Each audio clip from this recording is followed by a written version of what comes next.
come to the enterprise resource planning regarding the finance module, that how they are controlling and how it's working in the finance portion.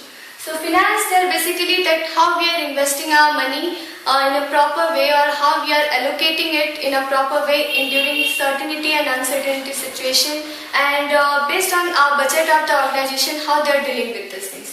So let's come to the most important ERP system. We'll have the following subsystem, finance module. What are the subsystems they are having in ERP? Like financial accounting, investment management, controlling, treasury, enterprise controlling.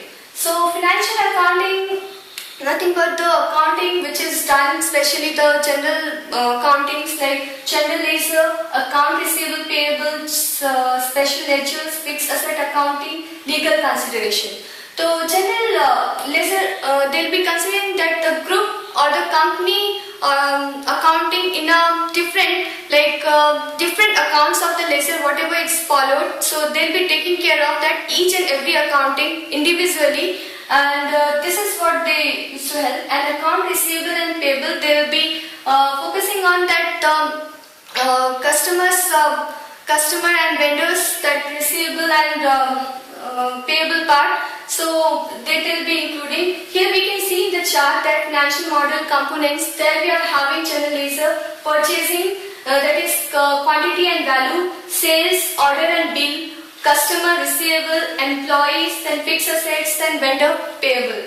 So general ledger, it takes care of basically all the accounts individually of each and every sections involved in the organization. And talking about this fixed asset accounting, they will be considering that whatever the fixed asset of the organization is there, for example, machinery, furniture, or the land building and all. So all of these things, fixed asset of the accounting, fixed asset of the organization, they'll be taking care of the each and every data they'll be maintaining, like regarding depreciation, then whatever the when they are acquisition and when they are retirement and all. So they'll be taking care of the lifespan of that fixed asset, and they'll be maintaining the accounting basically whenever and whatever is happening to the that fixed asset of the organization. Then the legal consideration, like each and every financial statement, they're having some legal things. They're having proper format for following as per the international standard. So they'll be following that, and it will be there in the system itself. Only they have to directly whatever they have prepared and all, only they have to put in that, and it will be automatically, it will be taking into that format and accepting it. So it will be helping us to maintain the legal considerations, so we'll be not facing problem in the future. Next is coming to the second model of finance, like investment management. Is considered as one of the very important thing, as this management takes care of the money of the organization, especially regarding the investment planning, budgeting, controlling, depreciation, forecast, simulation and calculation. So this management takes care of investment, that how they are going to invest so that they will be getting a maximum return by minimizing the risk of it, and they will be budgeting as per the budget of the organization, that what's the amount they are having and how they can manage in such a manner so that they will be getting the result properly. And then the controlling things, like how they should be allocating or effectively or efficiently they should place in the funds so that they can move forward. Then depreciation forecast, they'll be doing that, they'll be predicting about that the things, whatever the forecast is, they'll be making about the assets and all. Then simulation, they'll be creating a situation similar to the practical one, so that employees will be able to know the real situation and they can face and how they are solving the problems accordingly. So these things are helping these things. And then next is controlling. Controlling, it takes care of the overhead cost controlling, activity based costing, product cost accounting, profitability analysis. All these are related especially to the cost to the company. Obviously, whenever the company is investing, they are very much particular about their cost, that how much cost or fund they have to put in that so that they'll get it. So for this overhead cost controlling and all, they'll be taking care of they'll be putting they are increasing the percentage of that indirect cost by reducing the direct of product, manufacturing and services. From there they will be getting that percentage, and it will be helping them to get the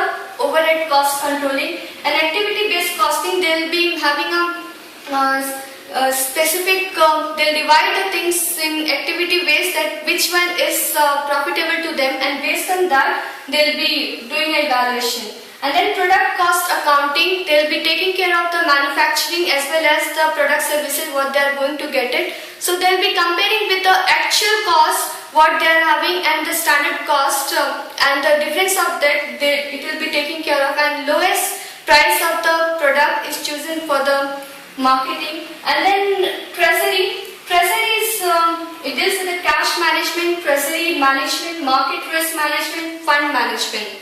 So treasury, cash management, like they'll be taking care of the inflow and outflow of the cash from the organization, that where they are expending and from where they are gaining the things. So they'll be taking care of that. Treasury management, they'll be managing the small things of the government. They'll be investing in the market, and it will be reducing the market risk management is also there, which takes care of the market risks which are there in the organization they are facing. And fund management, they will be managing the fund in such a manner so that they will be not facing a problem. And these things, it will be especially in derivative market, it helps a lot, and it minimizes the risk, as there are many risks they are facing internationally also, like currency risk, interest rate risk.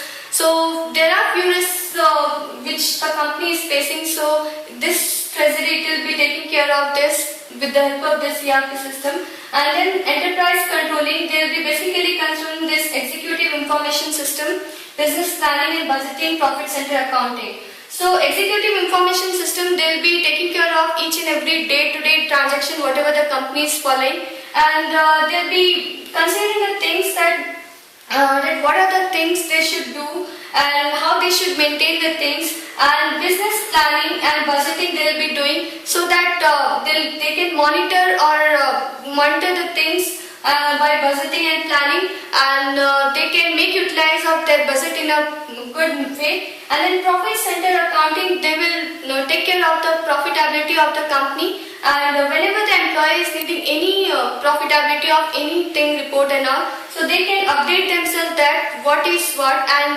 they can act accordingly for the welfare of the organization. So in this way, for each and every organization and enterprise, there is no, in finance, number is not mattering like nowadays, only based on the reports. Now in the age of technology, there is a thing that everyone can reach in a second or 2 seconds. It's very, very fast, very quick access.